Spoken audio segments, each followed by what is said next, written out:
কি আমার পরিচয়? আমি কে? কেন আমার এমন হলো? অপমান, অবহেলা, অশিক্ষা, অসামাজিক পরিবেশ, অধৈর্য হয়ে গেছে আমার মন। নাই বাড়ি, নাই ঘর, সবই আমার পর।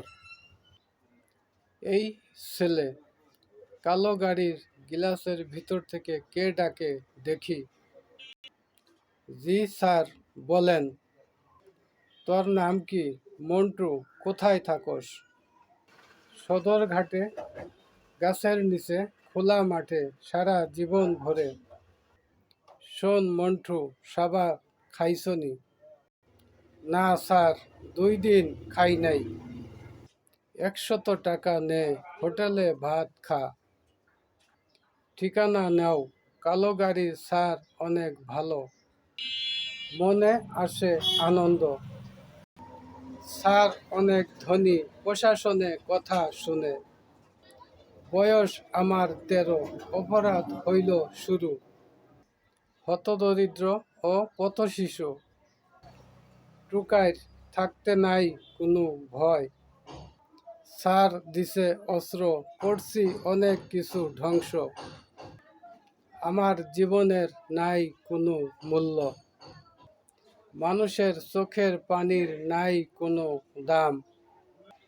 ঢিপকল গাড়তে দিতে হয় অনেক দাম। আধা লিটার পানি কিনতে লাগে কিছু দাম। আমি কার কাছে গেলে পাবো চোখের পানির দাম? পৃথিবীর সকল কিছু টাকার মূল্যে বিক্রি হয়। আল্লাহ সৃষ্টি করেছেন পৃথিবীতে সর্বশ্রেষ্ঠ মানুষ।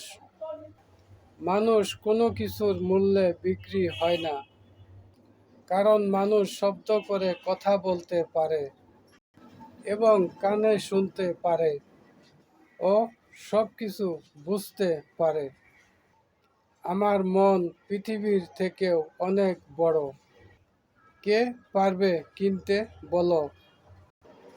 এত বড় মন কে দিল বলো? আল্লাহ দিল। সময়ের শপথ, আয়াত 2-3। বিশ্বাসী ও সৎকর্মশীল ছাড়া প্রতিটি মানুষ অবশ্যই ক্ষতিতে নিমজ্জিত। বিশ্বাসী ও সৎকর্মশীলরা পরস্পরকে সত্যের পথে উৎসাহিত করে আর প্রতিকূলতার মুখে ধৈর্য ধারণ করে। 103 সূরা আসর, আল কোরআন।